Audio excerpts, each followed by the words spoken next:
Good morning. Welcome to AppCon 2.0 Beyond the Status Quo and Apprenticeships. I'm Chelsea Krim, a Senior Manager for Hope Street Group, and I'd like to welcome you to our fireside chat. I'm joined here by Kelly Elkins, a Workforce Program Specialist with Trinity Health. Welcome, Kelly. Thank you, Chelsea. Thanks for having me. Kelly, why don't you go ahead and introduce yourself and tell us a little bit more about Trinity Health? Sure. So as Chelsea mentioned, I'm Kelly Elkins. I'm a Workforce Program Specialist, and I support Trinity Health's ministries in Michigan, Florida, and Georgia. For those that don't know, Trinity Health is a nationwide Catholic healthcare system. We operate across 25 states. We have an annual operating revenue of $20.2 billion, and we give back about $1.2 billion each year in the form of charity and community benefit ministries. And across those 25 states, we do have about 120,000 colleagues and physicians. So that gives you a little bit of understanding of who we are. That's great. Okay, so why we're all here today. Kelly, I'd love if you could just give us a little bit of background as to Trinity Health's participation in apprenticeship programs. Sure. So we started the apprenticeship journey back in 2016.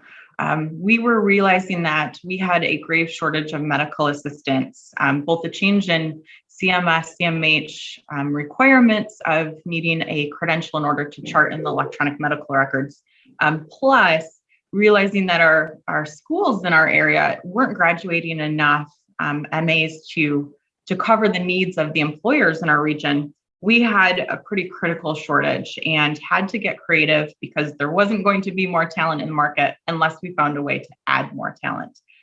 So working with our workforce board, they made the recommendation of apprenticeship.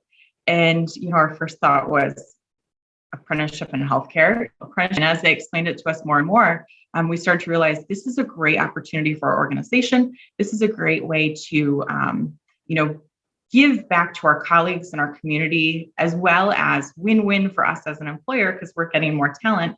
And by partnering with other employers in our region on the program, we were able to eliminate some of that competition that was happening at the time, stealing employees, wage wars, things like that. So we started with MA, medical assistant. Finding the success in that program, we replicated that model as a collaborative apprenticeship and then moved on to do a sterile processing apprenticeship in 2018. Following that, we also have done 2 apprenticeships in health information management, coding, and then a clinical documentation specialist, and are now in the process of developing, almost done, it'll be ready in January, a surge tech apprenticeship, which is much needed and adds a whole entire new training program to our region. And we're also looking at expanding these models too to other states across Trinity Health. So really finding the benefit and then just wanting to scale and make it sustainable as much as possible. That's great. Sounds like you guys are busy. Yes, very. Well, thank you for sharing that background. And I think you touched on this a little bit in your last response, but could you share a little bit more on what you all as an organization have determined the greatest benefits of participating in apprenticeship programs, and specifically, why do you continue to come back and continue to pursue and invest in apprenticeship programs? Yeah, definitely. So it's really an easy thing for us to do apprenticeship. Easy in the sense of it makes sense. It's not easy in the sense that there is a lot of work to set one up, but it does make sense from a business perspective. One, obviously it adds talent to the pipeline. It helps us to fill those positions which are in critical demand. They might be high turnover. They provide a pathway for our colleagues and for community members that want to get into healthcare. They might not be able to because they might have a barrier to education or a barrier to employment. So apprenticeship is really a great step for them to get into healthcare or to advance within healthcare. It also has saved us money. It's improved our retention and decreased turnover in some of the job families that we've done apprenticeships. So as an organization, retaining somebody for, 2-4 years definitely, saves us money on having to backfill those positions. It also has increased diversity amongst these job families because we've been able to reach into the communities that are in the shadows of our hospitals, members that typically have not pursued positions with the hospital. So we've been able to then bring them in and help promote them within the organization, which is helping diversity and equity as well. So those are all, and like I said too, it also helps from a community perspective. We're not only providing jobs, good jobs, but we're also as collaborative with our fellow healthcare systems. We're able to meet our own needs, so we're not stealing and poaching talent from each other as much. I think that's a great point that might be worth diving into a little bit further. Can you, I know you all have a somewhat unique model of apprenticeship programs. Can you share a little bit about the structure and the organization of what makes your program a little bit unique, being a consortia model? Sure. I forget that it's unique because we've been just doing it this way. So I always forget, like, as I talk to people and they're like, wait, what do you mean you sit at the table with your co-opetition, as we call them? So because we've already had an industry council in our region, we kind of use that as our backbone to then move into the work of apprenticeship. So our workforce board is our intermediary sponsor of our apprenticeship. And then we have anywhere from 3 to 5 employers on each program that have signed on as, employer sponsors in these programs. So we're all following the same model, so for MA, we're all in a cohort together, which does help because Mercy Health alone, which is our health ministry in West Michigan, Mercy Health alone wouldn't be able to fill enough seats in a cohort in order to sustain it. But we could fill 10 seats. Another employer could fill 5 seats. Another employer could fill 3 seats. And now we have enough so that the community college can sustain a cohort of just our MA apprentices. So that collaborative consortium model has been really our key to success. And can you dive in a little bit, just for those in the audience who don't know what the intermediary or sponsor role looks like? Can you share a little bit about how West Michigan Works serving as a sponsor in West Michigan, what that really means and entails from their perspective, and then why that's so beneficial to you as an employer that's participating in the program? Sure. So West Michigan Works, as Chelsea mentioned, they are our workforce board intermediary sponsor in our program in West Michigan. So they really take on all of that administrative duty. They are registering the program with DOL as we've set it up. They're registering each apprentice. So they're tracking all of the information in Rapids for us. We don't have to do that. They ask me for a little bit of information. I provide, every quarter, and then they put everything in there. So it's great because they've taken a lot of that administrative burden off of us as employers. But they also then are able to help us with the recruitment piece. And because we're working directly with our workforce board, we're able to tap into a lot of braided funding, which I don't think we would have known about had we not partnered with West Michigan Works. That's awesome. Well, thank you so much for sharing that. So it sounds like there's a lot of positives to participating in apprenticeship programs, but I'm sure that those positives didn't come without some challenges along the years. So could you share a little bit about, maybe not too many of the challenges, but you could just highlight some of the primary challenges that you all experienced, especially when you were just starting out in this journey of your apprenticeship programs?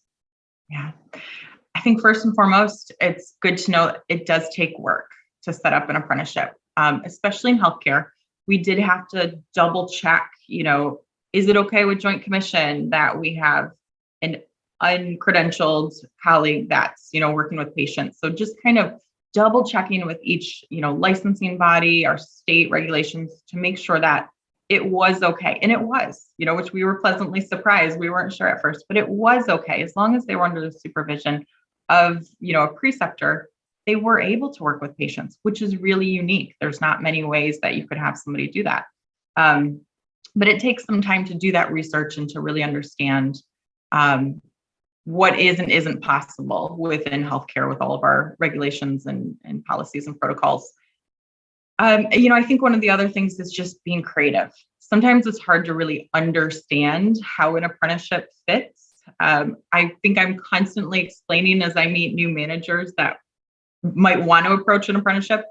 I'm constantly having to explain to them, yes, they're students, but they're also employees. They have a hard time kind of moving away from that externship, internship, clinical rotation capacity that we're usually seeing students in to now we're fully invested and this person's fully invested in us, sort of capacity. So I'm constantly having to re-explain what an apprenticeship is, which is good. The more we've been doing this work, the more that people are catching on. It's kind of funny because I get requests now where it's like, a manager's like, I want an apprentice. And I'm like, apprentice to do what? I don't know. I thought that was just a job title, like an apprentice.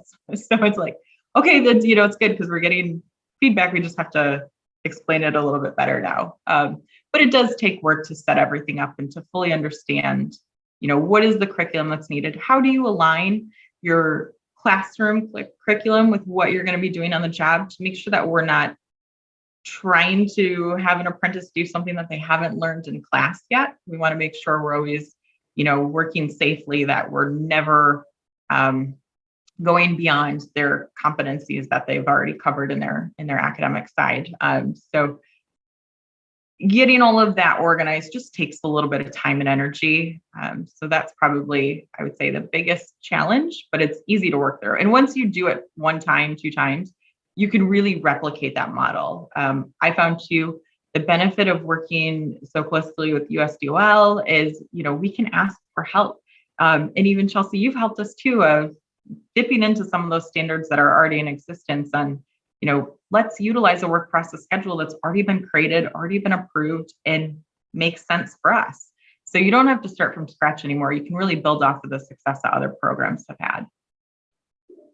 I love that last point, because I think you guys don't fully take on or recognize the true trailblazer that you guys were, especially starting out in the medical assistant journey. 6 years in the apprenticeship program world is quite a bit, especially in the healthcare sector. So kudos to you for taking that leadership and forging the path. So next, I'm going to ask one of my favorite questions, which is whether you could share a few of the apprentice success stories that have really stuck with you over the years. Sure. I think a couple of my favorites come out of our very first cohort.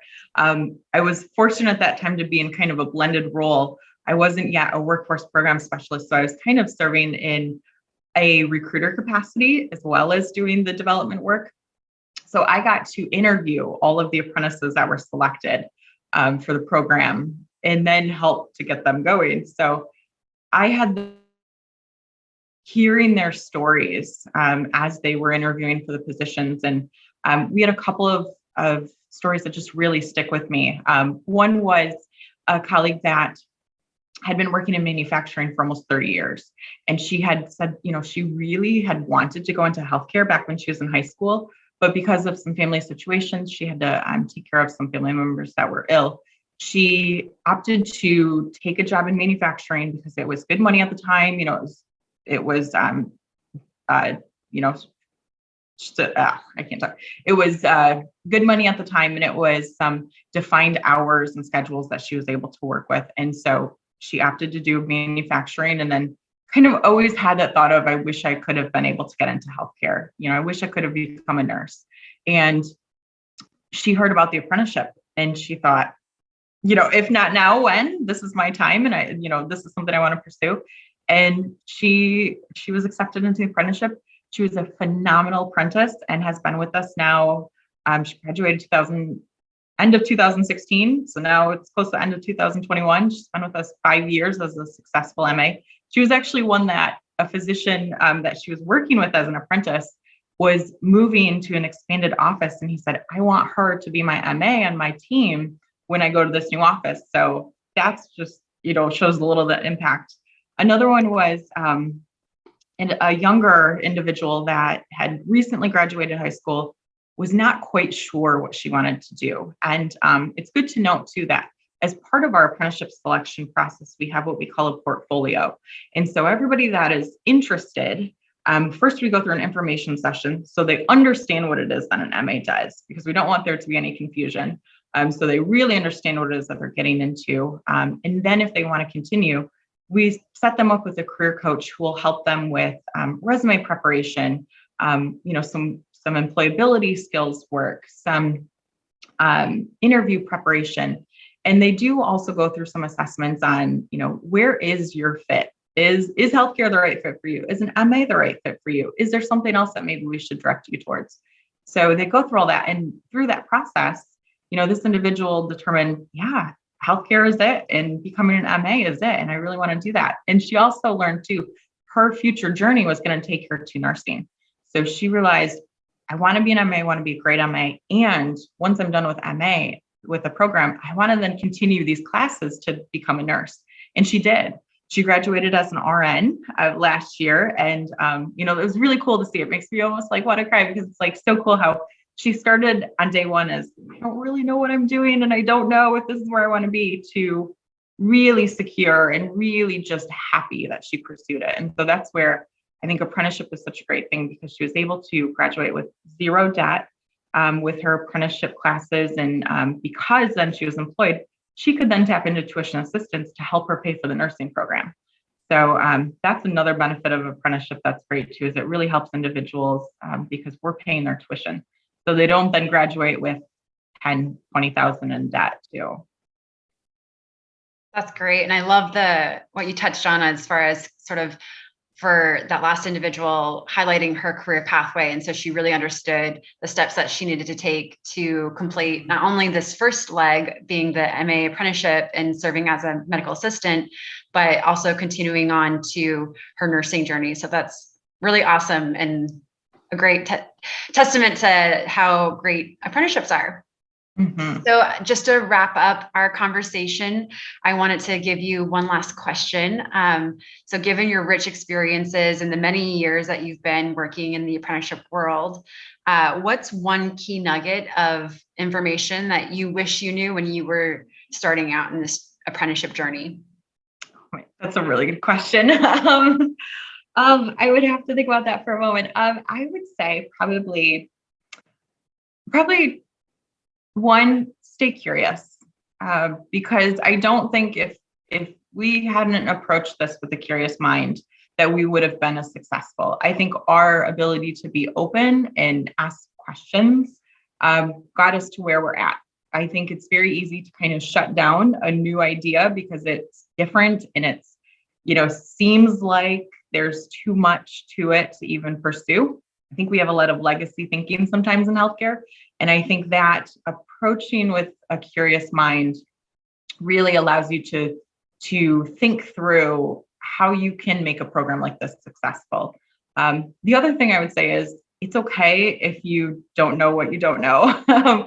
As we started our first MA cohort, we were still kind of finishing up building the back end of the curriculum towards the end of the program. So we didn't have everything ready to go as they were starting, which is a little bit scary. I kind of look back and I'm like, what were we thinking? But at the same point in time, it worked out. You don't have to have all of the answers. You just need to have your basic overview, and you've got to have a really good set of partners that can help support you, and you'll figure it out as you go along.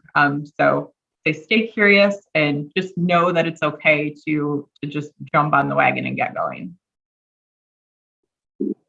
Well, thank you so much, Kelly. This has been a great conversation, and I know I've learned a little bit, even as much as I know about your program. So I really thank you for being here with us today and sharing a little bit about your experience with apprenticeships at Trinity Health. So thank you. And thank you all for joining us, and we hope you enjoy the rest of the conference. Thank you.